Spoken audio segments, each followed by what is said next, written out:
लोकसभा चुनाव की रिपोर्ट दिखाने वाला सबसे बड़ा चैनल आपका चैनल एफएम न्यूज पर है आप। नमस्ते, मैं राशिद। बड़ी बात यह है कि 542 सीटों के लिए लोकसभा चुनाव खत्म होने में सिर्फ 1 घंटा बाकी है।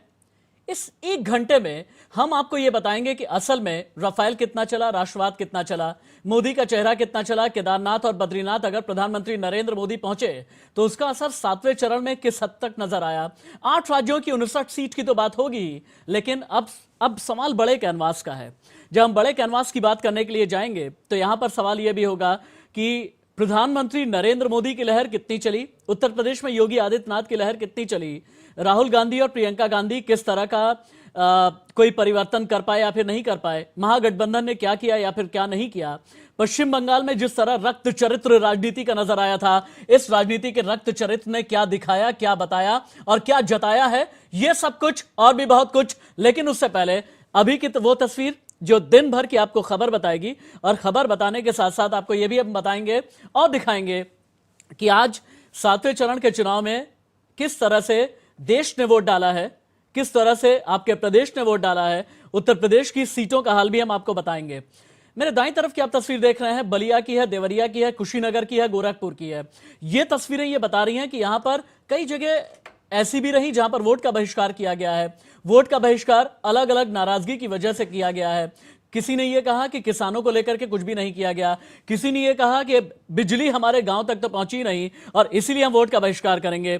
और बाईं तरफ आप देखिए, बाईं तरफ की यह तस्वीर है, ये चंदौली और गोरखपुर की तस्वीर हम आपको दिखा रहे थे। चंदौली की खासतौर से हम आपको तस्वीर दिखा रहे हैं। पूर्वी उत्तर प्रदेश का चंदौली एक ऐसा इलाका है जो कि राजनाथ सिंह, जो कि देश के गृह मंत्री हैं, उनका गढ़ कहा जाता है। और यहां पर बीजेपी ने समाजवादी पार्टी के लोगों पर आरोप यह लगाया है कि मतदान में ये लोग बवाल कर रहे हैं। भारतीय जनता पार्टी का यह आरोप है। और नीचे आप देखिए, 7वें और अंतिम चरण के चुनाव में किस तरह से 3 बड़े दिग्गज और कद्दावर मुख्यमंत्रियों ने भी अपना वोट कास्ट किया है, अपने मतदान का इस्तेमाल किया है। यूपी के सीएम योगी आदित्यनाथ आपको नजर आ रहे हैं, गोरखपुर में पहुंच करके उन्होंने अपने मतदान का इस्तेमाल किया, अपना मत डाला उन्होंने। बिहार के मुख्यमंत्री नीतीश कुमार और जयराम ठाकुर जो कि हिमाचल प्रदेश के मुख्यमंत्री हैं। बड़ी बात यह है कि इसमें जो ठीक मेरे नीचे की तस्वीर है नीतीश कुमार की, यह आपको कुछ बता रही है। नीतीश कुमार ने जब अपने मताधिकार का इस्तेमाल किया, बाहर निकले, तो कई मीडिया वालों ने उनसे यह सवाल किया कि एनडीए के साथ तो है ना आप। उन्होंने कहा एनडीए के साथ थे, एनडीए के साथ में रहेंगे, लेकिन कई आदर्शों के मामले पर विचारात्मक मतभेद है, वो रहेगा। धारा 370 पर हम इसके धारा 370 को लेकर के हमारा मतभेद है, यूनिफॉर्म सिविल कोड को लेकर के हमारा मतभेद है। तो अब सवाल ये उठता है, नीतीश कुमार कहीं ऐसा तो नहीं कि 23 मई के बाद कहीं और जा रहे हैं? ये बहुत बड़ा सवाल है। लेकिन इन सब के बीच में योगी आदित्यनाथ की तस्वीर भी थी। वो योगी आदित्यनाथ जो कि यूपी के कद्दावर सीएम हैं और देश की राजनीति के एक ऐसे भगवा चेहरे जो कि हिंदुत्व का पोस्टर बॉय कहलाता है। जयराम ठाकुर, यानी 3 मुख्यमंत्रियों की हम आपको तस्वीर दिखा रहे हैं। योगी सरकार के कई मंत्रियों की दिग्गज भी दांव पर, किस्मत भी दांव पर लगी हुई थी। ये दिग्गज मंत्री कौन थे, ये भी हम आपको बताएंगे। सवाल बहुत बड़ा है, क्या फिर से मोदी सरकार आने जा रही है? सवाल नंबर 2, गैर एनडीए, गैर यूपीए मोर्चा क्या करेगा? सवाल नंबर 3, यूपी में माया, अखिलेश और आरएलडी के गठबंधन ने वाकई में कोई कमाल दिखाया या नहीं दिखाया? सवाल नंबर 4, यूपी में कांग्रेस को पॉलिटिकल रिवाइवल का लॉन्च पैड मिला या फिर नहीं मिला? सवाल नंबर 5, प्रियंका गांधी ने पूर्वी उत्तर प्रदेश का प्रभारी होने के बाद क्या किसी तरह का परिवर्तन किया है? क्या वो गेम चेंजर साबित हुई हैं? सवाल होगा, सवाल का जवाब होगा, देश का रिप्रेजेंटेशन करने वाला पैनल होगा। आपके सवाल का एक एक जवाब अगले 1 घंटे। और हां, पोल, एग्जिट पोल की पोल खोलने वाली रिपोर्ट भी हम आपको दिखाएंगे। डिबेट की शुरुआत करूंगा, लेकिन उससे पहले एक ब्रेकिंग न्यूज आ रही है। और ब्रेकिंग न्यूज ये है कि 1 घंटे के बाद थम जाएगा आखिरी चरण के लिए चुनाव। जो वोटिंग चल रही है 1 घंटे के बाद थम जाएगी। बड़ी बात यह है कि लोकसभा चुनाव 1 घंटे के बाद, लोकसभा चुनाव 2019 खत्म होने जा रहा है। 8 राज्यों की 59 सीटों पर मतदान चल रहा है। मोदी समेत 918 उम्मीदवार मैदान में हैं आखिरी चरण के लिए। बड़े बड़े चेहरे हैं और इन बड़े चेहरों के बीच की जो लड़ाई है बहुत हद तक ये बताएगी कि 23 मई को किसके लिए किस पाले में गेंद पलटी है और गई है। नरेंद्र मोदी बनारस से, शत्रुघ्न सिन्हा पटना साहिब से, अनुराग ठाकुर हिमाचल प्रदेश की हमीरपुर सीट से, सनी देओल पंजाब की गुरदासपुर सीट से, सुखबीर बादल जो कि पंजाब के पूर्व मुख्यमंत्री प्रकाश सिंह बादल के बेटे हैं, फिरोजपुर लोकसभा सीट से चुनाव लड़ रहे हैं, हरसिमरत कौर बादल भटिंडा से वो लड़ रही हैं चुनाव, शिबू सोरेन अपनी सीट दुमका से चुनावी मैदान में है। अब तक 6 चरणों में 66.88% मतदान हुआ है। 1 घंटे के बाद वोटिंग क्लोज हो जाएगी, शाम 6 बजे से खत्म हो जाएगा मतदान। ये अभी की ब्रेकिंग न्यूज है। और अभी तक वोटर टर्नआउट क्या रहा, मतदान प्रतिशत की अभी ताजा जानकारी क्या है, सीधे जुड़ते हैं नलनी से। जी राशिद जी, आपको बता देती हूँ 8 राज्यों की 59 सीटों पर वोटिंग हो रही है। तो उत्तर प्रदेश की अगर बात की जाए तो 13 सीटें ऐसी हैं बेहद ही दिलचस्प जहां पर मुकाबला हो रहा है। सबसे ज्यादा बनारस और गोरखपुर में ऐसा देखने को मिल रहा है। लेकिन सिलसिलेवार तरीके से बता देती हूँ कि वोट प्रतिशत अब तक क्या रहा है। महाराजगंज की बात की जाए, सबसे ज्यादा वोट प्रतिशत यहाँ पर देखने को मिला है। 52% मतदान अब तक महाराजगंज में हो गया है। आगे बढ़ते हुए बात करते हैं गोरखपुर सीट की, जहां पर सबसे दिलचस्प मुकाबला, क्योंकि गोरखपुर और वाराणसी ऐसी सीटें जहां पर सबसे ज्यादा बड़े लड़ाइयां हैं, क्योंकि प्रधानमंत्री मोदी और वहां पर दूसरी तरफ योगी आदित्यनाथ को साख बचाने की जरूरत है। तो गोरखपुर में 46% मतदान अब तक हो गया है, क्योंकि 1 घंटा भी बाकी है। तो देखना होगा कि वोट प्रतिशत कितना ज्यादा बढ़ता है। आगे बढ़ते हुए कुशीनगर की बात करेंगे। कुशीनगर में मतदान प्रतिशत अभी 45 ही देखने को मिल रहा है। 45.3% मतदान अब तक कुशीनगर में हो गया है। और आगे बढ़ते हुए देवरिया की बात करेंगे। देवरिया में 45.2% मतदान अब तक यहाँ पर हो गया है। यहाँ पर लंबी लंबी कतारों में लोग यहाँ पर अभी भी लगे हुए हैं, वोट अभी भी डाल रहे हैं। लेकिन लोगों का साफ तौर पर कहना है कि किसी का कहना है कि विकास मुद्दा है, तो कोई कह रहा है राष्ट्रवाद मुद्दा है। आगे बढ़ते हुए बांसगांव का जिक्र करेंगे। बांसगांव में यहाँ पर 44.6% मतदान अब तक हो गया है। और कयास ये लगाया जा रहा है कि शायद ये वोट प्रतिशत आगे भी बढ़ेगा। आगे बढ़ते हुए घोसी सीट की बात कर लेते हैं। घोसी सीट पर 45.3% मतदान अब तक यहाँ पर हो गया है। अभी भी लोग वहां पर लगे हैं। महिलाएं यहाँ पर साफ तौर पर कह रही थी कि हमारा इस बार का मुद्दा महिला सुरक्षा का है, महिला सुरक्षा के आधार पर इस बार हम वोट करेंगे, इसलिए हम चाहते हैं जो भी आने वाली सरकार होगी वो सिर्फ और सिर्फ महिला सुरक्षा पर ध्यान दे। आगे बढ़ते हुए सलेमपुर सीट की बात कर लेते हैं। सलेमपुर में मतदान हुआ है 42.8% अब तक मतदान हो गया है। और ये थोड़ा सा वोट प्रतिशत कम है। देखिए, महाराजगंज में सबसे ज्यादा अभी तक वोट डाले गए हैं, लेकिन धीरे धीरे ऐसा लग रहा है कि इस बार का जो वोटर है थोड़ा मूड स्विंग उसके लग रहे हैं, क्योंकि वोटर साफ तौर पर कंफ्यूज भी दिखाई दे रहा था। कई जगह से चुनाव के बहिष्कार की भी खबरें आ रही थी। तो सलेमपुर में 42.8% मतदान हो गया है। आगे बढ़ते हुए बलिया सीट की बात कर लेते हैं। बलिया सीट पर अब तक 42.5% मतदान अब तक बलिया में हो गया है। यानी कि बलिया में भी अभी तक कम ही फीसदी मतदान हुआ है। लोग वहां पर भी ज्यादा इंटरेस्ट दिखाते हुए दिखाई नहीं दे रहे। गाजीपुर की अगर बात की जाए, 45.8% मतदान अभी तक गाजीपुर में देखने को मिल रहा है।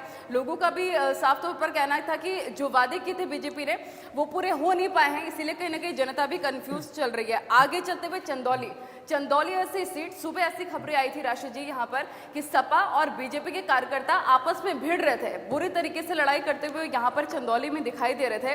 और लड़ाई सिर्फ और सिर्फ वोट की थी वहां पर। लेकिन बीजेपी जो अपने आप को सबसे ज्यादा डिसिप्लिन पार्टी मानी जाती है, वो भी वहां पर लड़ती हुई दिखाई दे रही है। वोट प्रतिशत की बात की जाए तो चंदौली में अब तक 48.6% मतदान हो गए हैं।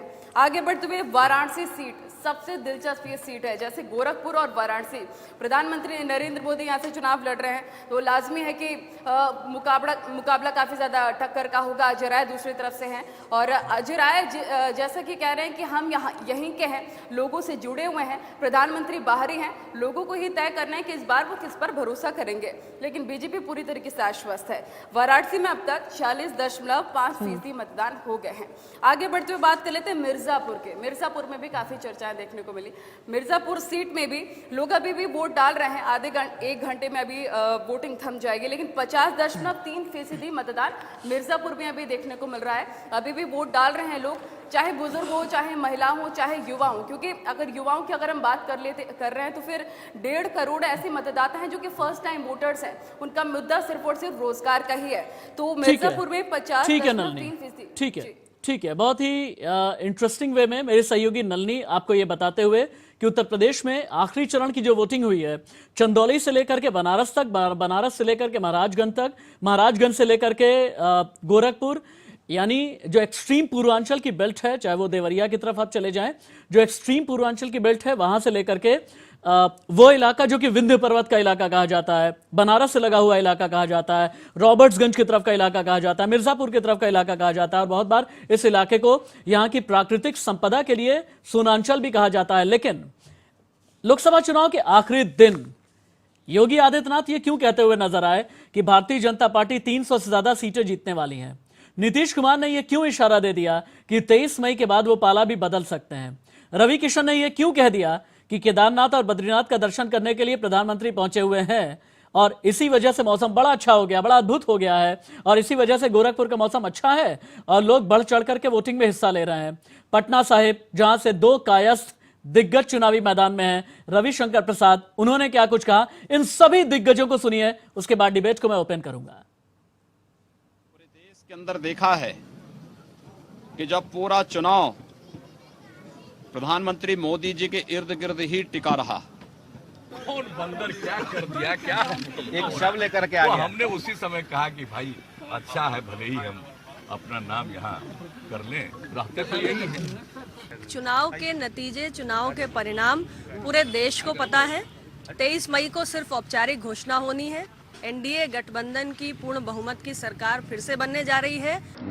एक ऐतिहासिक जीत है पूज्य महाराज जी की और हमारे प्रधान यशस्वी प्रधानमंत्री नरेंद्र मोदी जी की, और क्योंकि कर्मों की जीत हो रही है।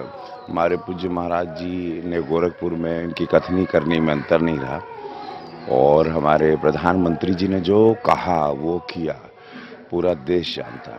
जो स्थितियां सामने हैं, बहुत लोगों ने देख लिया, बड़ी बड़ी बात, बड़े बड़े वादे, गुजरात मॉडल, 2 करोड़ नौकरी, 15 लाख, और सब कुछ बदल जाएगा, भ्रष्टाचार, महंगाई, सारी चीज़ें ख़त्म हो जाएंगी, कम हो जाएंगी। मतलब ख़त्म नहीं तो कम भी तो हो जाए, कुछ हुआ नहीं और चीज़ें बढ़ती चली गई। और नरेंद्र मोदी एक ऐसे मात्र नेता हैं जो देश को मजबूत बना सकते हैं, देश को विश्वगुरु बना सकते हैं, देश के 130 करोड़ जनता का मान सम्मान दुनिया में बढ़ा सकते हैं। अब आप देखिए कि आपकी टीवी स्क्रीन आपको किस तरीके से बताने जा रही है, डिफाइन कर देते हैं आपको और बता देते हैं।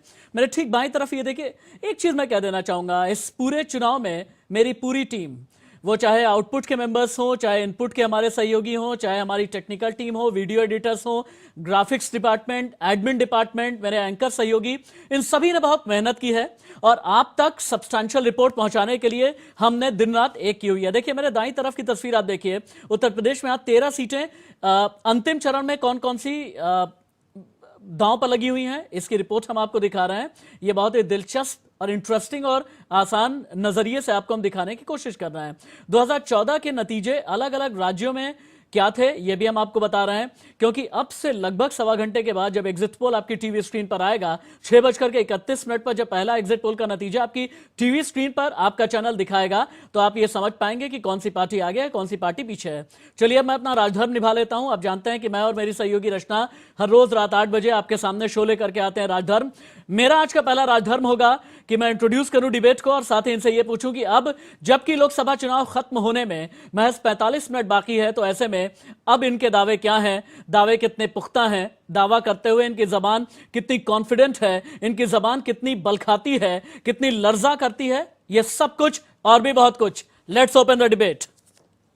सत्येंद्र सिंह यादव, प्रवक्ता समाजवादी पार्टी अभिषेक राज, प्रवक्ता कांग्रेस संतोष कुमार, आरएलडी के प्रवक्ता सर्वेश द्विवेदी जी, संघ विचारक सीमा सिंह, पोल एनालिस्ट सूर्य प्रकाश, भारतीय जनता पार्टी के नेता नीरज राय, टीएमसी के नेता और बहुजन समाज पार्टी के नेता राजस्थान से पंकज चौधरी जी हमारे साथ इस वक्त लाइव जुड़े हुए हैं। एक एक करके हम सबसे पूछेंगे। सबसे पहले मेरा राजधर्म, जैसा कि मैंने कहा था, सूर्य प्रकाश जी कितनी सीटें जीतने जा रहे हैं? बाबा तो ये कह रहे हैं, योगी आदित्यनाथ जी कह रहे हैं 300, आपका दावा इससे ज्यादा है या कम है?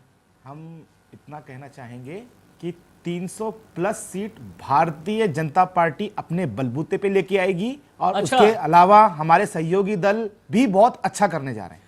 चलिए आप इस दावे पर बने रहें। इस दावे पर क्यों बने हुए हैं आगे हम समझेंगे। सत्येंद्र सिंह यादव जी, उत्तर प्रदेश में समाजवादी पार्टी कितनी सीटें जीतेगी? देखिए ऐसा है कि इनको 300, 400, 350 बोलने में जाता क्या है। भारतीय जनता पार्टी का जो शीर्ष नेतृत्व है, हाँ। सबकी हवा खराब है। हाँ। आप टीवी पर देख सकते हैं, चाहे वो प्रधानमंत्री हो, चाहे राष्ट्रीय अध्यक्ष हो, नहीं वो तो ठीक है, सभी लोग अभी से ही इनकी हवा दरवाजे खराब होने खोलना दीजिए ना। शुरू कर दिए अरे हैं। हवा छोड़िए ना सर, और अरे छोड़िए हवा, हम बाद में समझेंगे। आप कितनी दूसरी जीतने बात- जाना है ये बताएं, 37 में से आप कितनी जीतेंगे? दूसरी बात, इनकी हवा हम देखिए, समझेंगे ऐसा आगे। है कि हम सब 60+ उत्तर प्रदेश में। अच्छा, आप और यानी आप, मायावती और आरएलडी का जो गठबंधन है वो 60+ जीतेगा। अभिषेक राज, तीनों कांग्रेस का पॉलिटिकल रिवाइवल होगा या नहीं होगा? ये 300 जीत रहे हैं, ये 60+ जीत रहे हैं, इसका मतलब ये माना जाए कि कांग्रेस कहीं है ही नहीं, कांग्रेस को कहीं आंख ही नहीं रही है लोग। देखिए गोरखपुर में अभी रोड शो हुआ था रवि किशन का, तो अमित शाह जी ने खुद बोल दी थी ये बात एक न्यूज चैनल के एडिटर को कि ऐसा कुछ नहीं होता है, 300 पार इस तरीके की बातें नहीं होती, तो चुनाव के आने के बाद इस तरीके की बात वो पिक्चर क्लियर होती है। तो भारतीय जनता पार्टी के लोग किस बिना पे बोल रहे हैं 300 पार 400 पार, वो तो यही बता सकते हैं। जहां तक हमारी पार्टी का सवाल रहा, तो हम पूरी तरीके से कॉन्फिडेंट हैं कि देश की जनता का हमको आशीर्वाद मिलने जा रहा है और समर्थन हमको मिलेगा, और तमाम दलों से हमारी बात भी चल रही है। यूपीए की एक मजबूत सरकार आने जा रही है। हाँ, ये हुई बात। अभिषेक जी दिल से और दिमाग से बहुत अच्छा आपने जवाब दिया कि बाकी भी क्षेत्रीय दलों के साथ में आपकी बातचीत चल रही है और यूपीए की सरकार आने जा रही है। आपने ये नहीं बोला कि कांग्रेस की सरकार आने जा रही है, आपने कहा यूपीए की सरकार आने जा रही है। आपकी जबान पर यह था, मैंने इस शब्द को पकड़ लिया है। आगे आपसे मैं बात करूंगा। संतोष कुमार जी, हालांकि मैंने समाजवादी पार्टी नेता सत्येंद्र सिंह यादव से उनकी 37 सीट के बारे में पूछा तो उन्होंने कहा कि हमारा गठबंधन 60 सीट जीत करके आ रहा है। आरएलडी 3 में से कितनी सीट जीतने जा रही है? हम सत्येंद्र सिंह यादव की बात से सहमत हैं। आरएलडी तो 3 सीटें लड़ रही, तीनों सीटें जीत रही है। अच्छा, आरएलडी जहां से 3 सीटें लड़ रही है वो तीनों सीटें जीत रही है। ठीक है, उसमें किसी का हस्तक्षेप नहीं है वहां पे। ठीक है। और हमारा जो चुनाव प्रचार जो शुरू हुआ था वो पश्चिम से ही शुरू हुआ था। ठीक वहां है, पे जनता ने बता दिया कि आरएलडी तीनों सीटें जीतेगी। आरएलडी 3 सीट जीतने जा रही है, ये आपका दावा है। नीरज राय टीएमसी के बहुत मुखर प्रवक्ता हैं, अक्सर ही मेरे डिबेट में दिखते हैं, लेकिन बंगाल में राजनीति का रक्त चरित्र भी हमें टीएमसी की तरफ से ही देखने को मिला था। नीरज जी, पश्चिम बंगाल की 42 में से कितनी सीटें जीतने जा रहे हैं आप लोग? हालांकि बीजेपी ने यह दावा कर दिया है ऑलरेडी कि 25-30 तो वो लेकर के जाएंगे। आपकी कितनी है? लेकिन अभी आपके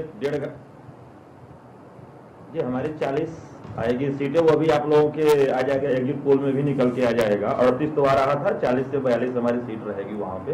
अच्छा, इसमें इनको जो भी रक्त चरित्र का कारनामा करने का काम भारतीय जनता पार्टी करती रही है। अब बहुत ही दुर्भाग्य है हमारे देश के लोकसभा के चुनावों में के लिए कि लोकतंत्र की मर्यादा को ध्यान में न रखते हुए, और यह भारतीय जनता पार्टी वहां पे जो कि अर्धसैनिक बल है उनको भी पंगु बनाकर रख दिए सब। अच्छा, यह बहुत ही निंदनीय और घृणा के पात्र इनकी राजनीति है। आपका कहना यह है कि पैरामिलिट्री फोर्स को भारतीय जनता पार्टी ने पंगु बना दिया, उसके बावजूद भी आप लोग 40 सीट जीत रहे हैं।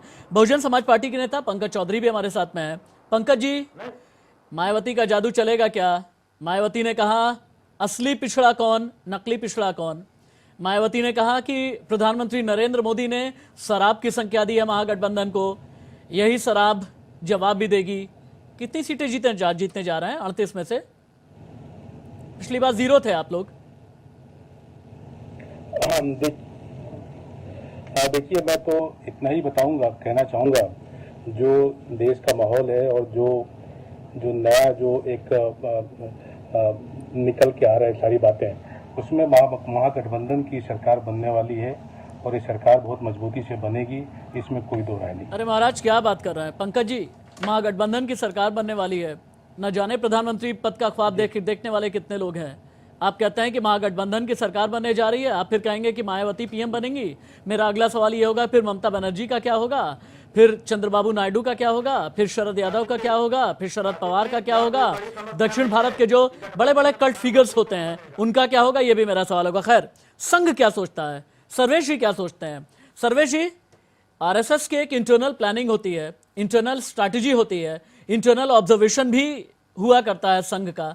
संघ क्या सोच रहा है? संघ अगली सरकार किसके नेतृत्व में देख रहा है? देखिए, अभी कोई बहुत पूरे आंकड़े तो आए नहीं।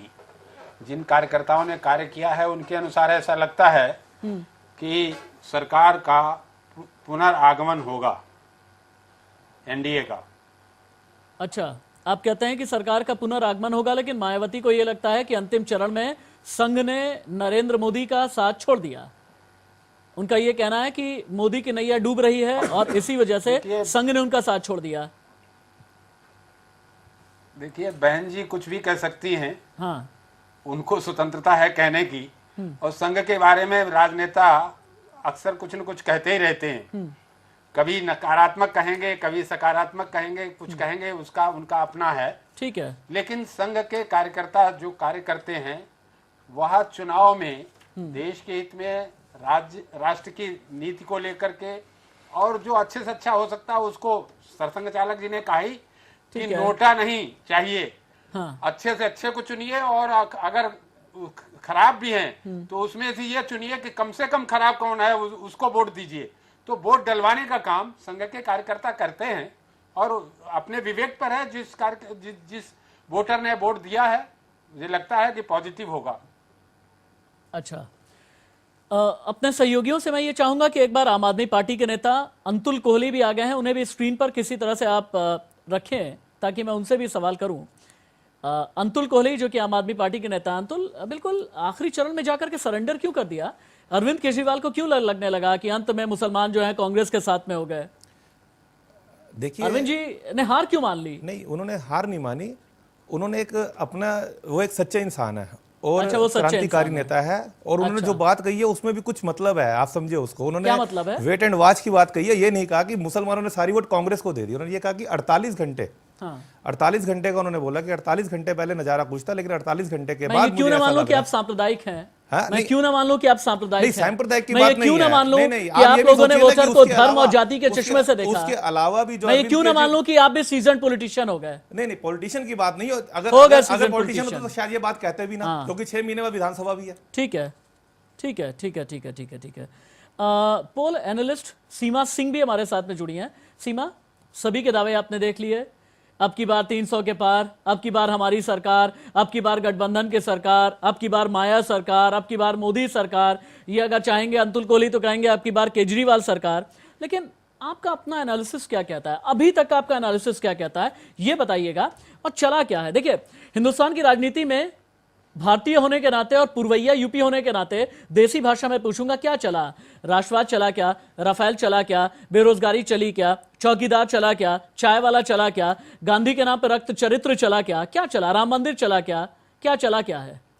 देखिए राशिद, ये इलेक्शन अगर आप देखिए तो 2019 का इलेक्शन 2014 के इलेक्शन से काफी डिफरेंट इलेक्शन रहा है। और इस पूरे इलेक्शन की एनालिसिस जो मेरी समझ में आती है, इस इलेक्शन को भारतीय जनता पार्टी ने बड़ी ही चतुराई और होशियारी के साथ मैनेज किया।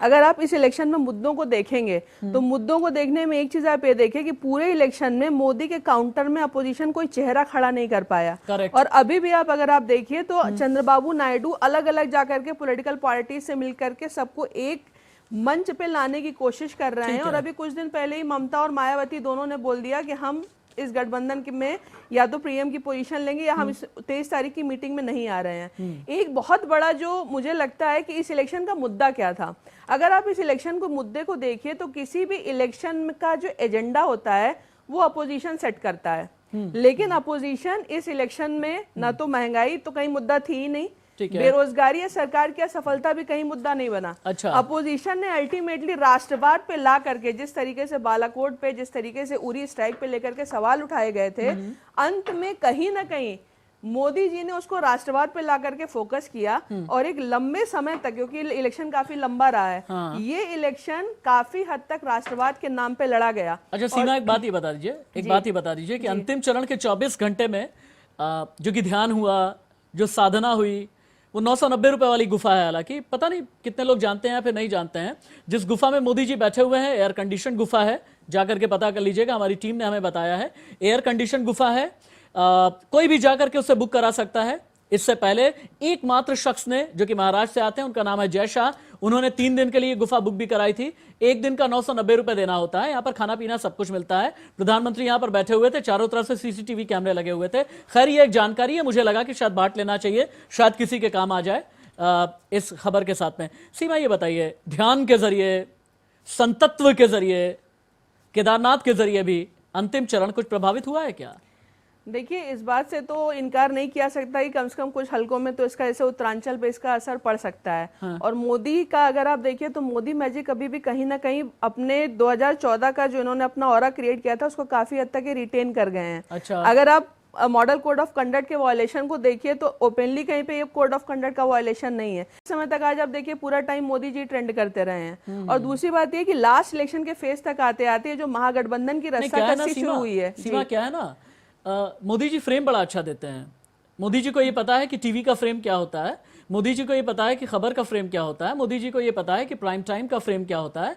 मोदी जी फ्रेम बड़ा अच्छा आता है। जैसे आप देखें ना, गुफा में बैठे हुए हैं, उनके कंधे के पीछे से ऐसे शॉट आता है, उसको हम लोग की भाषा में, तकनीकी भाषा में OSS बोलते हैं, ओवर द शोल्डर शॉट। उस तरह के वो शॉट दे दिया करते हैं। एक तरफ से वो गुफा में रोशनी आ रही होती है, बिल्कुल ऐसी रोशनी जिससे कोई भी अभिभूत हो जाए, बिल्कुल ऐसी रोशनी जिससे ऐसा लगता है कि एनलाइटनमेंट हो रहा है। इस तरह के शॉट दे दिया करते हैं, इसलिए हम भी दिखाई देते हैं क्योंकि अच्छा लगता है टीवी पर देखने में। एक ब्रेकिंग दे देता हूं, उसके बाद दोबारा आपके पास में हम आएंगे और बाकी पैनल के पास भी जाएंगे। अभी तक का वोटिंग परसेंटेज क्या है आखिरी चरण का, ये आपके लिए जानना बेहद जरूरी है। शाम 5 बजे तक देश भर में 56.53% की वोटिंग हुई है, यानी कि बहुत कम मतदान हुआ है कंपैरेटिवली, जबकि पिछले 6 चरण में लगभग ऑन एन एवरेज 66% का मतदान हुआ है। यूपी में 51.20% का मतदान हुआ है। यूपी की 13 सीटों पर आखिरी चरण के लिए वोटिंग हो रही है और देश भर में 56.53% की वोटिंग हुई है। चलिए ठीक है, वापस डिबेट पर आ जाइए। सूर्य प्रकाश जी, भारतीय जनता पार्टी के नेता हमारे साथ में। सूर्य प्रकाश जी, आप तो कह रहे थे 300 प्लस लेकर के जाएंगे, वोटिंग परसेंटेज तो बहुत कम है। केदारनाथ में बैठे हुए थे प्रधानमंत्री, गोरखपुर में रवि किशन ने यह कहा कि केदारनाथ में बैठे हुए उनका आशीर्वाद ऐसा मिला, बाबा केदार ने इस तरह का आशीर्वाद दे दिया कि बिल्कुल वोट बरस रहे हैं। 56% बरसे नहीं, क्या तो बरस ही रहे हैं? छतरी वतरी लग गई क्या बीच में? बात बताइए, वोट तो बरस ही रहे हैं। हाँ, क्योंकि जिन्होंने वोट कास्ट किया है, हाँ, वो सिर्फ और सिर्फ भाजपा को आ रहा है। अच्छा जी, अच्छा, मतलब अभिषेक राज कुछ नहीं कर पाए? नहीं, कुछ नहीं कर। अच्छा, अभिषेक राज कुछ नहीं कर पाए। हम अभिषेक किसी जी को कोई कुछ नहीं कर पाया है। ये क्यों? मोदी जी की सुनामी थी। अच्छा, मोदी की, ये राष्ट्रवाद की सुनामी थी, ये विकास की सुनामी थी, और ये भारत के उज्जवल भविष्य के निर्माण की सुनामी थी। अच्छा, ठीक है। भारतीय जनता पार्टी के नेता इस तरीके की बातें करते हैं, अब ये अपने राष्ट्रीय अध्यक्ष की बात को ही नहीं मानना चाहते। इनके राष्ट्रीय अध्यक्ष तो मान चुके हैं कि 300 पार और इस तरीके की बातें नहीं होती हैं चुनाव का परिणाम आने से अरे पहले। सर, आप हमारे राष्ट्रीय अध्यक्ष जी की बात को तोड़ मरोड़ के यहाँ प्रेजेंट मत कीजिए। आप अपनी बात का ध्यान छोड़िए ना, एक मिनट छोड़िए ना, अपनी बात का ध्यान दीजिए। आप हमारी तरफ क्यों? एक मिनट रुक जाइए, होल्ड ऑन, एक मिनट। अभी अंतुल आप भी एक मिनट रुक जाइए। एक चीज, अभिषेक भाई एक मिनट रुक जाइए। अभिषेक भाई, बस एक चीज मैं कह दूं, अभिषेक जी एक मिनट रुक जाइए बस। अभिषेक जी एक मिनट रुक जाइए बस। हाँ, ठीक है, ठीक है अभिषेक जी, बस एक मिनट रुक जाइए। एक चीज मैं कह दूं, जितने भी यहाँ पर पैनलिस्ट बैठे हुए हैं, एक दूसरे की बात को ओवरलैप मत कीजिए। जब भी कोई एक बोल रहा है तो ओवरलैप अगर आप करेंगे तो न ही आप अपना मैसेज दे पाएंगे, न ही दूसरे की बात सुन पाएंगे। एक अच्छा पॉलिटिशियन वो होता है जो एक अच्छा वक्ता होने के साथ साथ एक अच्छा श्रोता भी होना चाहिए। अच्छे श्रोता भी आप लोग बने। अभिषेक जी, अपनी बात आगे बढ़ाएं आप। मैं ये कह रहा हूँ, 5 वर्ष मोदी जी ने देश की जनता को भ्रमित किया, झूठ बोला, पश्चाताप करने आज वो गए थे बाबा के दरबार में। अच्छी बात है, देखिए कुछ होने वाला नहीं है। जिस तरीके 300 पार, 400 पार, 700 पार, 1400 पार, ये कुछ भी बोल सकते हैं। मुझे कोई आश्चर्य नहीं है। देखिए 23 तारीख को देश की जनता अपना फैसला सुनाने जा रही है और भारतीय जनता पार्टी को भली भांति मालूम है कि ये जा रहे हैं केंद्र से, अब इनकी सरकार वापस नहीं आने वाली है। तो इस तरीके के दावे पेश कर सकते हैं जरूर टीवी चैनलों पर बैठ के, उसमें कोई बुराई नहीं है, मगर जो असलियत है जमीन पे वो इनको भली भांति नजर आ गई। रैलियों में भी नजर आ गया इनकी क्या स्थिति रही है, कैसे जनता को बनारस में लाया गया अन्य राज्यों से और कहां से लोग लेकर आए जाते हैं रोड शो कराने के लिए, सबने देखा हुआ है। तो ज्यादा बोलना भी नहीं है। ये तो प्रधानमंत्री की बात हो गई। अभिषेक, ये तो प्रधानमंत्री की बात हो गई। मजबूती से इनको जवाब देने जा रही है। अभिषेक, अब मेरे एक सवाल का जवाब दीजिए। अभिषेक, अब मेरे एक सवाल का जवाब दीजिए। अभिषेक, अब मेरे एक सवाल का जवाब दीजिए। अगर आप लोग इतने ही कॉन्फिडेंट हैं तो चंद्रबाबू नायडू क्या कर रहे हैं? चंद्रबाबू नायडू दिल्ली में अरविंद केजरीवाल से मिल रहे हैं, मनीष सिसोदिया से मिल रहे हैं, राहुल गांधी से मिल रहे हैं, सोनिया गांधी से मिल रहे हैं, लखनऊ में मायावती से मिल रहे हैं, अखिलेश यादव से मिल रहे हैं। चल क्या रहा है? आप ये कह रहे हैं यूपीए की सरकार बनेगी, बीजेपी ये कह रही है एनडीए की सरकार बनेगी, ममता बनर्जी जैसे लोग ये कहते हुए नजर आ रहे हैं गैर यूपीए, गैर एनडीए, थर्ड फ्रंट। चल क्या रहा है? समझ नहीं पा रहा मैं। देखिए देखिए, ये बहुत ही स्पष्ट बात है हाँ। कि भारतीय जनता पार्टी को राष्ट्रीय स्तर पर कांग्रेस पार्टी ने चुनौती दी है और कांग्रेस पार्टी सबसे ज्यादा सीटों के साथ सबसे बड़ा दल पूरे देश में होने जा रहा है। और मैंने जो ये बात बोली कि यूपीए की सरकार बनेगी, तो कांग्रेस पार्टी अपनी जीत के लिए पूरी तरीके से आश्वस्त है और हम अपने सारे जो अलायंस पार्टनर हैं उनको साथ में लेकर चलेंगे। हम भारतीय जनता पार्टी की तरह नहीं है कि 42 दलों से हमने गठबंधन किया है और किसी की पूछ नहीं है। कोई बीच चुनाव में छोड़ गया, कोई पहले छोड़ गया, कोई 23 तारीख को छोड़ने जा रहा है। नीतीश कुमार ने भी आपको पता चली गई होगी। ओके, ठीक है, ठीक है, ठीक है, ठीक है। सीमा, एक मिनट, हम नहीं बात जल्दी करें आप, और तथ्य के साथ ही बोलिएगा। देखिए, मैं फैक्ट के साथ बोलिएगा, सब्सटेंशियल बोलिएगा कि 300 और 400 और 700। मैं आपको बहुत ईमानदारी से एक बात कहना चाहता हूं मेरे कांग्रेस के मित्र को कि भाई साहब, देश ने 60 साल का आपका राज भी देखा है और 5 साल का मोदी जी का राज भी देखा है। यदि मैं यहाँ पे आंकड़े प्रेजेंट करूंगा तो वो सुनामी, जो आंकड़ों की सुनामी है, वो वोट में जो तब्दील हो रही है, इससे आप लोग बहुत परेशान हैं। आज आपकी कंडीशन क्या है ये सबको पता है। देखिए, पार्लियामेंट्री फॉर्म ऑफ गवर्नमेंट में रहते हैं, सांसद चुने जा रहे हैं, उसका चुनाव है, प्रेसिडेंशियल फॉर्म ऑफ गवर्नमेंट नहीं है। आप देश की जनता को भ्रमित नहीं कर सकते हैं, आप भूल जाइए। हम जनता को भ्रमित नहीं कर रहे हैं सर, हम जनता को बिल्कुल भ्रमित नहीं कर रहे हैं। जनता सब देख रही है, जनता अच्छे से देख रही है। अभी तक वोटिंग हुई है, थोड़ा बताएं। बनारस में कितने % वोटिंग हुई है आशीष? बनारस में 5 बजे तक 53%, 53.5। एक मिनट रुक जाइए, और जो आपने बनारस और गोरखपुर, अरे रुक जाइए ना भाई, अरे रुकिए ना आप। बनारस में 53.5, गोरखपुर में 54%। गोरखपुर में रवि किशन ने यह कहा कि बाबा केदार की कृपा हो रही है, गोरक्षनाथ पीठ की कृपा हो रही है। 5 बजे तक मतदान 54%।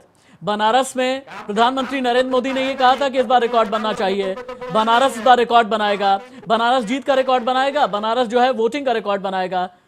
क्या है ये रिकॉर्ड? तो बना ही नहीं सूर्य प्रकाश जी।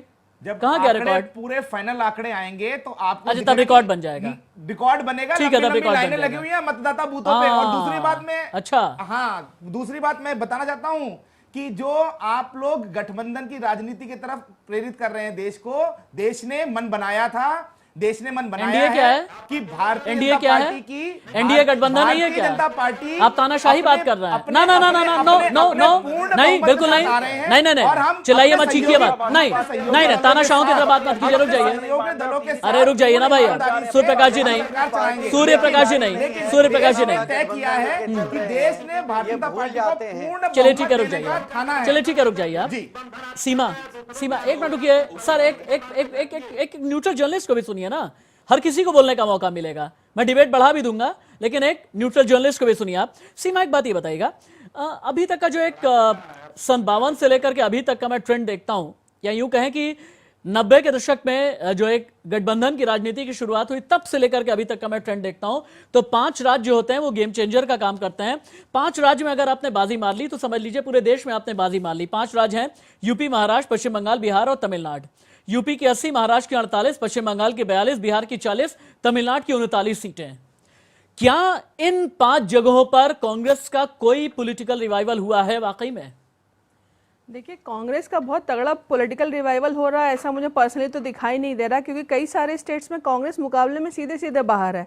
अगर आप बंगाल की बात करिए, बंगाल में भी कांग्रेस मुकाबले में नहीं है। अगर आप उत्तर प्रदेश की भी बात करिए तो राष्ट्रीय महासचिव ने खुद भी एक्सेप्ट किया, और वाकई में वहां पे कांग्रेस का अभी कांग्रेस अपने आप को रिवाइव करने के लिए प्रियंका गांधी को लेकर के आई है, और ये संभावना बहुत कम दिख रही है कांग्रेस कोई मैजिक वहां पे करने जा रही है। अच्छा, बिहार में महागठबंधन जरूर हुआ है, ये कितना सक्सेसफुल होता है मुझे लगता है कि शायद वहां पे महागठबंधन चूंकि बन गया, कांग्रेस बाकी जगहों पे इस गठबंधन को बहुत सक्सेसफुली काफी जगहों पे एग्जीक्यूट नहीं कर पाई है, तो बिहार में मे बी कि कुछ फायदा हो जाए। लेकिन अगर आप मेजर स्टेट देखिए, केरला में कांग्रेस को मेजर गेन हो सकता है, कर्नाटका में हो सकता है कांग्रेस का प्रदर्शन अच्छा हो, लेकिन कर्नाटका में भी पुरानी चीजों, पुराने अपने नंबर को रिवाइज कर पाएगी, मुझे वो भी थोड़ा सा डाउट लग रहा है। अच्छा। तो इन स्टेट्स में कांग्रेस कोई बहुत बड़ा चमत्कार करेगी मुझे दिख नहीं रहा, इसलिए कांग्रेस ने अभी से बोलना मैसेज देगा क्या?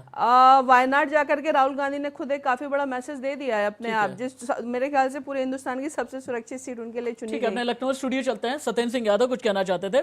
सत्येंद्र जी, लेकिन एक बात बताइए, मोदी के खिलाफ पूरे चुनाव में जिस तरह का अग्रेशन मायावती ने दिखाया है, अखिलेश क्यों नहीं दिखा पाए?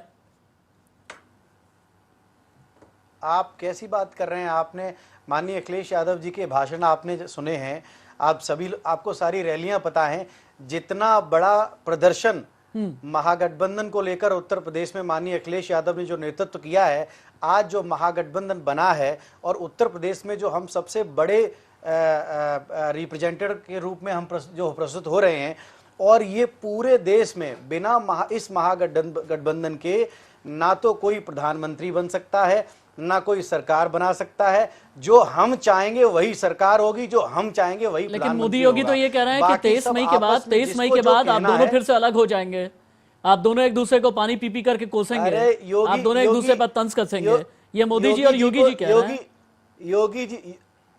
योगी जी जो हैं उनको पता है कि अभी हाल ही में उनका क्या हाल हुआ था, उनको अच्छी तरह से पता है।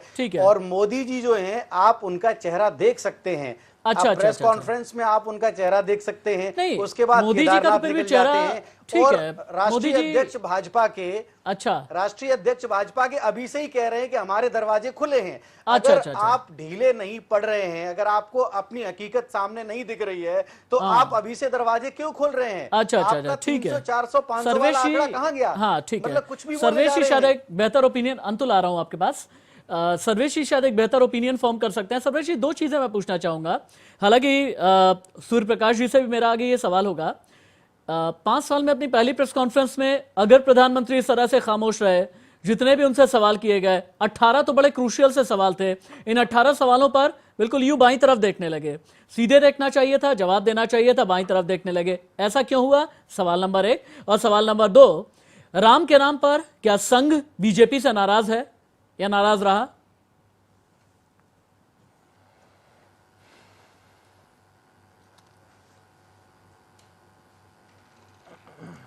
सर्वेश जी, मेरी आवाज पहुंची क्या आप तक? सर्वेश जी, आप मुझे सुन पाए क्या? आ गई। सर्वेश जी, पूरा नहीं सुन पाए, आधा सुना।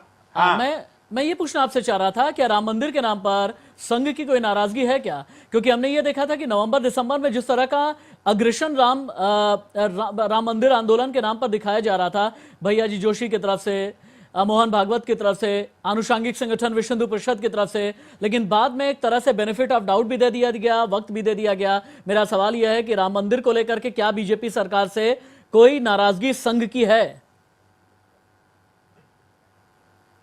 देखिए, संघ का कार्य इस प्रकार का रहता है कि नाराजगी नहीं, आग्रह रहता है। अच्छा। और आग्रह के चाहे जो भी राजनीतिक पार्टी की सरकार हो, सभी सरकारों से आग्रह रहता है, और उस आग्रह के रूप में वो विषय रखा गया राम जन्मभूमि का।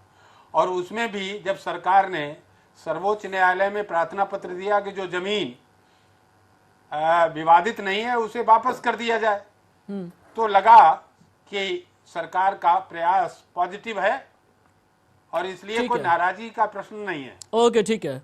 पंकज चौधरी जी, क्या बहुजन समाज पार्टी इस चुनाव में जाति और धर्म से ऊपर उठ करके आ सकी? यह सवाल मैं क्यों कर रहा हूं, इसके पीछे भी एक कारण है।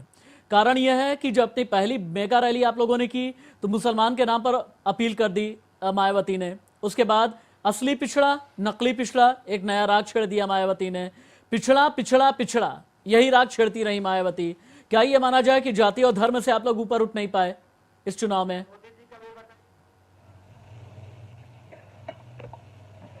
देखिए, इसमें क्या किया गया उससे ज़्यादा इम्पोर्टेंट है कि पिछले 5 साल में बीजेपी ने जिस प्रकार से जो हमारी संवैधानिक संस्थाएं हैं, चाहे यूपीएससी हो, आरबीआई हो, सीबीआई हो, इलेक्शन कमीशन हो, ईडी हो, आईटी हो, और जिस प्रकार से मीडिया का भी कहीं बड़े लेवल पर दुरुपयोग किया गया है, जिस प्रकार से गाय की राजनीति पूरे देश में 5 साल चलाई गई, दंगों की राजनीति की गई, गांधी के नाम पे राजनीति की गई। जिस प्रकार मैं राजस्थान से बात करूं तो राजस्थान में एक पूर्व मुख्यमंत्री 5 साल तक पूरे प्रदेश में तानाशाही और भ्रष्टाचार की चरम सीमा क्रॉस कर लेती हैं, उसके बावजूद भी नरेंद्र मोदी और अमित शाह भी एक थोड़ा सा भी नियंत्रण नहीं कर पाते हैं। तो ये बिल्कुल तय हो चुका है कि जो 5 साल का पीरियड बीजेपी का रहा है उसको युवाओं ने समझ लिया है, उसको उसको पढ़े लिखे लोगों ने समझ लिया है, उसको निष्पक्ष मीडिया ने समझ लिया है, उसको हर व्यक्ति समझ लिया और ये समय अब आ गया है 23 मई का, जब वो अपना निर्णय देश को दे देगी। और जहां तक रही बात पिछड़ों की, अति पिछड़ों की, गरीबों की, मुसलमानों की, दलितों की, आदिवासियों की, ये मान के चलिए कि आज भी वो देश जो है गाँव का देश है। 80% जनसंख्या जो है गाँव में रह रही है, वो आज भी अपने इंफ्रास्ट्रक्चर के लिए, अपने विकास के लिए तरस रही है। ये जुमलेबाजी से ये देश नहीं चलने वाला है, ये पूरा देश समझ चुका है। अंतुल, आप चूंकि थोड़ा लेट से आए थे डिबेट में, शुरुआत में मैंने हर एक पार्टी से पूछा था दिल्ली की जिन 7 सीटों पर आप लड़ रहे हैं, मैं दिल्ली पे फोकस कर रहा हूं आपको लेकर के, फिर बाद में पंजाब को लेकर के अलग से मैं बात कर लूंगा, लेकिन दिल्ली में 7 में से कितनी सीटें जीतेंगे आप लोग? हम 7 जीतेंगे, जीत रहे हैं हम। अच्छा, 7 जीतेंगे आप लोग, क्योंकि यानी बीजेपी और कांग्रेस कुछ नहीं कर पाएगी। दिल्ली का जो एक आप मोड देखेंगे, उसमें चाहे व्यापारियों की बात हो, चाहे जीएसटी हो, नोटबंदी हो, और खास करके जो सीलिंग का मुद्दा रहा, तो ये 7 के 7 सांसद गुमशुदा रहे। इन्होंने एक बार भी संसद में अपने संसद में आवाज नहीं उठाई। अगर इनके एक सांसद ने आवाज उठाई तो उनकी टिकट तक काट दी जाती है। वो तो ठीक है, आप लोग तो आंदोलन करने वाली पार्टी हाँ, है। हम आंदोलन गुमशुदा, तो आंदोलन हमारा आंदोलन किस बात का है? हमारा अंतुल सुनिए तो सही, जी जी अंतुल सुनिए सही। चलिए ठीक है, मान लिया कि ये लोग शांत रहे, खामोश रहे, मौन बने रहे। आप लोग तो आंदोलन वाले लोग हैं ना, सरकार भी चलाते हैं। सरकार की अगर पहली कैबिनेट भी होती है, कहते हैं कि भैया हम पार्क से करेंगे, रामलीला मैदान से करेंगे, हम लोग आ जाते हैं ना सड़क पे। आप सीलिंग के खिलाफ आ जाते, नोटबंदी के खिलाफ आ जाते, अनशन करना चाहिए था, रामलीला मैदान बुक करना चाहिए था। जिस आंदोलन से आप लोग निकले हैं, आते ना आप लोग, आंदोलन करते ना, बिजली सड़क पानी को लेकर के सड़क पर आते ना आप, वाटर कैनन का सामना करते ना आप, आना चाहिए था ना आपको। लेकिन हमारे हाथ कहां से दिल्ली पूर्ण राज का दर्जा, अब कह रहे हैं कि भैया 7 सीट दे दो, पूर्ण राज का दर्जा दिला देंगे। क्या बात कर रहे हैं आप, क्या बात कर रहे हैं आप? पानी भी तो कराया, पहले बोलते थे कि पानी नहीं होगा, पानी करवाया, बिजली करवाया। अच्छा, मौका मिलेगा तो सब कुछ करवाएंगे। दिल्ली के एक घर के अंदर गंदा पानी आता है और सर माफिया, टैंकर माफिया भरा पड़ा है। रही बात जहां तक बिजली की, तो दिल्ली के टैक्स, चलिए ठीक है रुक जाइए, चलिए ठीक है रुक जाइए, मुझे सीमा के पास जाना है, लेकिन उससे पहले ओवरलैप नहीं, ओवरलैप नहीं, नो सर, ओवरलैप नहीं, नहीं नहीं ना, नहीं नहीं, ओवरलैप नहीं, ओवरलैप नहीं होगा, कुछ भी ओवरलैप नहीं होगा। मुझे सीमा के पास जाना है, लेकिन उससे पहले नीरज राय से एक सवाल होगा।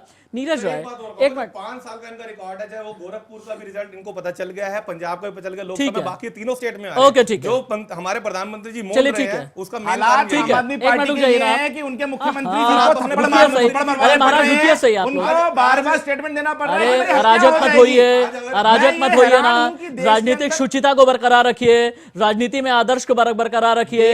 एक चाल चरित्र और चेहरे वाली पार्टी है, दूसरी आंदोलन से जन्मी पार्टी है। नहीं रुक जाइए आप, राजनीतिक शुचिता बरकरार रहनी चाहिए। मैं सीमा के पास जाऊंगा, लेकिन उससे पहले नीरज राय के पास जाना बेहद जरूरी है।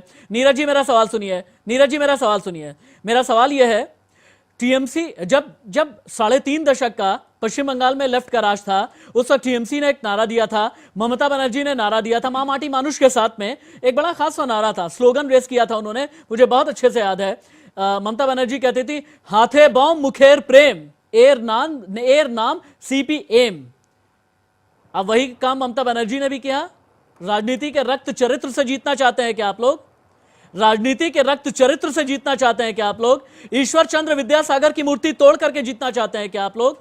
क्या टीएमसी के गुंडों को आगे करके जीतना चाहते हैं आप लोग? नीरज राय, राशिद जी यहाँ पर तो यह, राशिद जी सुनिए, पहले यहाँ पर तो यह है कि मारेंगे भी और रोने भी नहीं देंगे। यही सवाल मैं आपसे उसी दिन से पूछ रहा हूँ कि अमित शाह से पूछिए, उन्होंने विद्यासागर की मूर्ति तोड़ी क्यों? अमित शाह और मोदी जी से पूछिए कि 710 कंपनियां लगने के बाद 71,000 आपके जो कोलकाता चले जाइए, पश्चिमी मिदनापुर चले जाइए, बसीरहाट चले जाइए, जानते हैं लोग क्या कहते हैं? लोग कहते हैं लाल सलाम बेहतर था। सिद्ध होता है कि भारतीय जनता पार्टी, मोदी जी और अमित शाह टीम वहां पे सोची समझी साजिश के तहत बदनाम करने के लिए टीएमसी को वहां पर यह रक्त रंजित आपने किया। जवाब दीजिए, उसके बाद सीमा बोलेंगी। सूर्यप्रकाश जवाब दीजिए। ठीक है सूर्यप्रकाश, ईश्वर चंद्र विद्यासागर की मूर्ति नहीं टूटनी चाहिए थी, उसके बाद पंचधातु मूर्ति लगाने का इस तरह से वादा करना वाकई में इलेक्शन स्ट्रेटजी का हिस्सा लगता है। जवाब दीजिए। मैं आपको एक बात बताना चाहता हूं, नहीं होना चाहिए था। जवाब दीजिए। पश्चिम बंगाल की जो कंडीशन है, जो हालात हैं, वो आपके सामने हैं। इस समय ये पता है ममता बनर्जी जी को कि वो चुनाव हार रही हैं। भारतीय जनता पार्टी की सीटें वहां पर कम से कम 24 से ऊपर आ रही हैं। अच्छा, 24 से ऊपर आ रही हैं। 24 से ऊपर आ रही अच्छा। हैं, और यही कारण है कि उन्होंने हमारे माननीय राष्ट्रीय अध्यक्ष जी के सुपर जो रोड लेकिन शो मैं है एक ही चीज उसके नहीं ऊपर समझ हमला पा रहा कराया। हूं। एक चीज- उन्होंने रुक खुद ही जाइए अपने बात। कार्यकर्ताओं सीमा, को भेजकर सीमा, अपने ठीक है, रुक कार्यकर्ताओं को जाइए। भेजकर एक नमो न्यूट्रल टी शर्ट जर्नलिस्ट को सुन पहनाकर लीजिए। भगवा टीका लगाकर देखिए वहां पर सीमा ईश्वरचंद्र विजय ठाकुर जी की मूर्ति को सीमा तोड़ा। एक पत्रकारिता का आईना लेकर के बैठी है। सीमा एक आईना लेकर के बैठी है, सबको देखना चाहिए। सूर्य प्रकाश जी रुक जाइए, सर रुक जाइए, सर रुक जाइए सर। जिस प्रकार से पश्चिम बंगाल की पुलिस का दुरुपयोग किया, मैं खुद बिहार के अंदर चुनाव लड़वा के आया हूँ, वहां पर पश्चिम बंगाल पुलिस ने पूरी चलिए, तरीके ठीक से है, हो गया। टीएमसी के नौकर की तरह ये हो काम गया, किया है। ठीक है, हो वो गया। हर प्रकार ओके सर, ठीक है, ओके, ठीक ठीक ठीक ठीक ठीक, हाँ हो गया, हो गया, ओके ओके सर। सीमा एक मिनट जाइए। अरे हो गया ना भाई, हो गया। देखिए मैं एक बात बताऊं, राजनीति में पिच नॉर्मल करके भी बात हो सकती है, लोग सुन लिया करते हैं। जब भी आप बोलते हैं मेरा माइक बड़ा अच्छा है, इसकी क्वालिटी अच्छी है, लेकर के जाइएगा कहीं चेक कराइएगा, जैसे मैं बोल रहा हूं ना, इस तरह से भी आप बोलेंगे तो उतनी ही बेहतर आवाज में अपनी बात कह पाएंगे। जितना आप तेज बोलेंगे आपकी आवाज फटेगी, आपकी आवाज पहुंच नहीं पाएगी। सीमा मुझे ये बताइए, मैं समझ नहीं पा रहा हूं कि बनारस और गोरखपुर 53%, क्या हो गया ये? बाबा केदार का आशीर्वाद नहीं मिला, शिव जी का आशीर्वाद नहीं मिला? पोलिंग परसेंट तो निसंदेह कम है, शायद अभी 1 घंटे का हमें वेट करना पड़ेगा, क्योंकि गर्मियों के मौसम में शाम में थोड़ी सी पोलिंग बढ़ती है। एक रीजन मैं इसका और बताना चाहूंगी जो मुझे लगता है, एक्चुअली में नहीं संडे रीजन नहीं है। रीजन ये है कि यूपी एक ऐसा स्टेट है या बिहार एक ऐसा स्टेट है जहाँ की एक मास पॉपुलेशन माइग्रेट कर जाती है, तो उनके नाम वोटर लिस्ट में होते हैं बट फिजिकली वहाँ पे प्रेजेंट नहीं होते हैं। अच्छा। तो इसीलिए मुझे लगता है, क्योंकि अगर आप नोएडा भी देखिए या आप दिल्ली एनसीआर देखिए, यहाँ ज्यादातर लोग यूपी के अलग अलग हिस्सों से माइग्रेट करके आए हैं, तो नाम इनके वहाँ पे वोटर लिस्ट में, वो भी एक बड़ा रीजन होता है जो टैली में जाकर के ये मैं रिक्वेस्ट कर रहा हूं अपनी टीम से, अगर संभव हो सके तो ग्राउंड जीरो से बनारस से रिपोर्टर को जोड़ने की कोशिश कीजिए।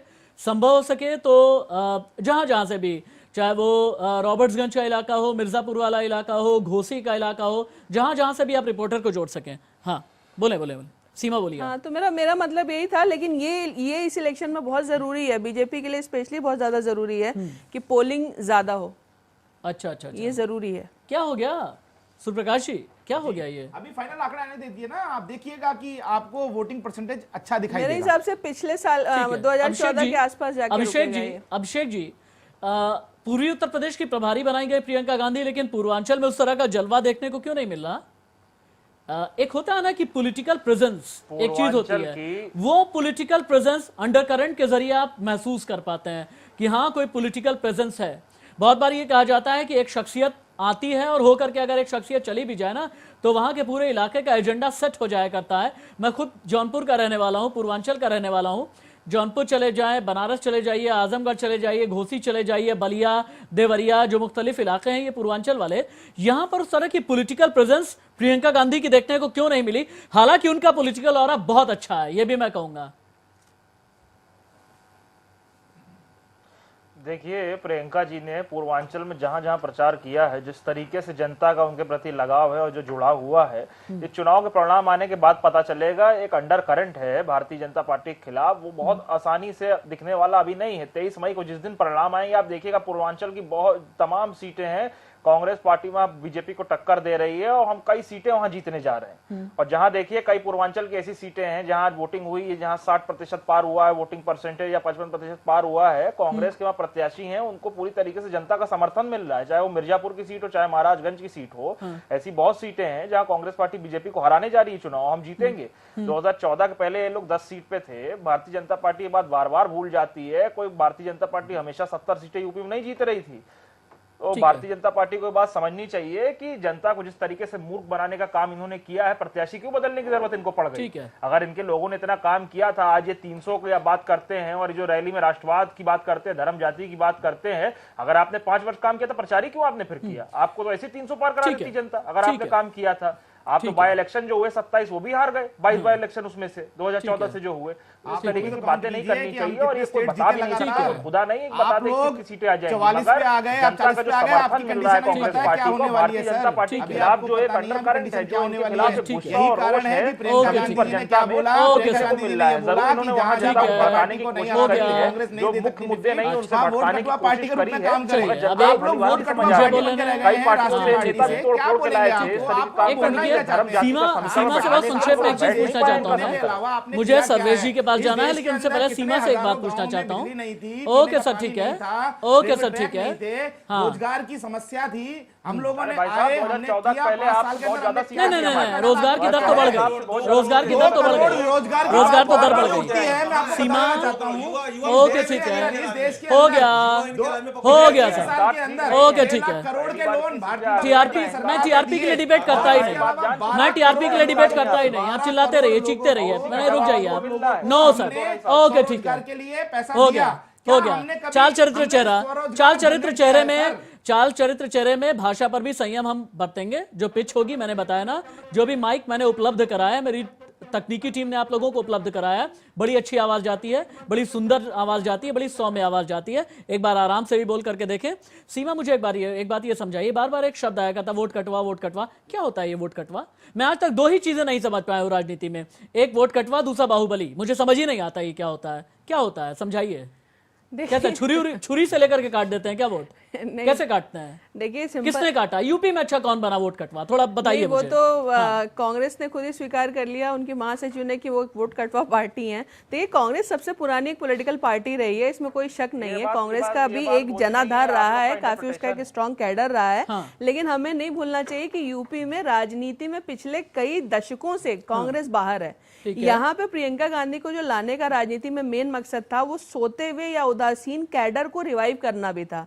अब जो एक देखिए, कांग्रेस को, चाहे वो दलित हो, चाहे वो ब्राह्मण हो, या चाहे वो मुसलमान हो, जो भी कम्युनिटी के लोग हैं, ऐसा बिलीव किया जाता है कि एक सेगमेंट कांग्रेस की तरफ शिफ्ट हो सकता है। अच्छा। और इसमें एक बहुत बड़ा महत्वपूर्ण भूमिका ये होगी कि कांग्रेस ने किस जगह से अपने कौन सा कैंडिडेट खड़ा किया है। लेकिन कांग्रेस को भी कई जगह ऐसा भी था सीमा, मुझे ब्रेक लेना है, कई जगह सीमा ऐसा भी हुआ है कि जो मुस्लिम कैंडिडेट कांग्रेस के थे, वहीं पर मुस्लिम कैंडिडेट बीएसपी ने भी खड़ा किया, और इन मुस्लिम कैंडिडेट्स की वजह से बहुजन समाजवादी पार्टी की त्योरियां चढ़ गई कांग्रेस के ऊपर।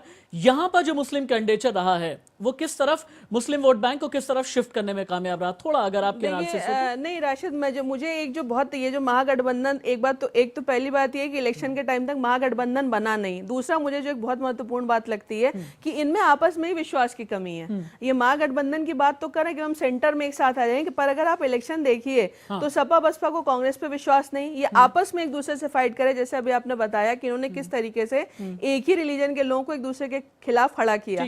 दूसरा, एक मुझे बहुत महत्वपूर्ण बात करनी है, जिसको अभी आपने थोड़ी देर पहले उठाया था, और मैं इसको अप्रिशिएट करती हूँ। ये हम 21वीं शताब्दी का इलेक्शन लड़ रहे हैं, लेकिन अभी भी अगर आप ग्राउंड में देखिए, चाहे वो दिल्ली में कल केजरीवाल का स्टेटमेंट हो, चाहे वो पहले नवजोत सिंह सिद्धू का स्टेटमेंट हो, या किसी पॉलिटिकल पार्टी का, मायावती का स्टेटमेंट हो, अभी भी कहीं ना कहीं जो वोट मांगा जाता है वो धर्म और जाति के नाम पे बांटा जाता है। और मुझे लगता है, लेकिन जनता भी सर्वेश जी से एक सवाल जरूर करना चाहूंगा मैं, इससे पहले कि मैं ब्रेक लूं। सर्वेश जी, अंतिम चरण की लड़ाई महात्मा गांधी पर भी आ गई। एक आप ही के साथी संघ विचारक है अशोक सिन्हा, मेरे चैनल ने साध्वी प्रज्ञा के गांधी पर जो बयान दिया था, इसके बारे में उनका अपना टेक, उनका अपना ओपिनियन हमने लिया। तो अशोक सिन्हा जी ये कहते हुए नजर आए, नाथूराम गोडसे अगर 30 जनवरी 1948 को नहीं मारता, नहीं हत्या करता महात्मा गांधी की, तो देश की जनता उनकी हत्या कर देती। गांधी को लोग लेकर के क्यों आए अंत में? बीजेपी के लोग भी, संघ के लोग भी, क्या सोची समझी रणनीति का हिस्सा था? देखिए, संघ या बीजेपी लाई, बीजेपी वाले जानते होंगे कि क्यों लाए हैं, क्या नहीं। लेकिन ये विषय जो है कमल हसन जी के द्वारा शुरू हुआ, और इसलिए वो एक राजनीतिक चर्चा का पूरा देश में वातावरण बना। जहां तक नाथूराम गोडसे जी की हत्या का सवाल है, गांधी जी की हत्या है, ठीक है, और उसके लिए उनको दंड मिला, उनको फांसी की सजा हुई। और जहां तक हरेक के बारे में, अपराधी हो या कोई सेवक हो, हर एक के बारे में अपनी अपनी ओपिनियन रखने का रहता है। ठीक है, समाज में हर एक व्यक्ति अपनी ओपिनियन देता है, लेकिन वो ओपिनियन सही है या गलत है, ये तो संपूर्ण परिप्रेक्ष्य में उसे देखा जाएगा तो उसका प्रभाव आएगा। इस तरह से तो सैम पित्रोदा भी कहेंगे कि हुआ तो हुआ, मेरा ओपिनियन है। राजनीतिक चर्चा का और मणिशंकर अय्यर कोट अनकोट कहेंगे कि नीच मेरा अपना ओपिनियन है। कम से कम राष्ट्रपिता को लेकर के अगर ओपिनियन है तो एक पब्लिक रिप्रेजेंटेशन अगर आपका है और राष्ट्रपिता को लेकर के अगर आपका कोई विचार है, उसको शब्दों में ढाल करके किस तरह से आप समाज के बीच में लेकर के आते हैं, कैमरा के सामने लेकर के आते हैं, माइक के सामने लेकर के आते हैं, यह भी एक वाकई सोचने वाली बात होती है। बहुत शुक्रिया सत्येंद्र जी, अभिषेक जी, संतोष जी, सर्वेश जी, सीमा जी, सूर्य प्रकाश जी, अंतुल कोहली, नीरज राय और पंकज चौधरी जी, बहुत बहुत शुक्रिया हमारे साथ रहने के लिए इस पूरी डिबेट में। देखिए, अब से ठीक 2 घंटे के बाद हम आपके लिए मेगा एग्जिट पोल लेकर के आ रहे हैं। उत्तर प्रदेश के 80 सीटों के नतीजे क्या रहने जा रहे हैं आप जान जाएंगे 23 मई से 4 दिन पहले। आपकी एक एक सीट का हाल, आपके एक एक वोट का हिसाब भी हम आपको देंगे 8 बजे मेरे साथ, मेरी पूरी टीम के साथ। उत्तर प्रदेश, उत्तराखंड, देश के अलग अलग हिस्सों से जरूर जुड़िए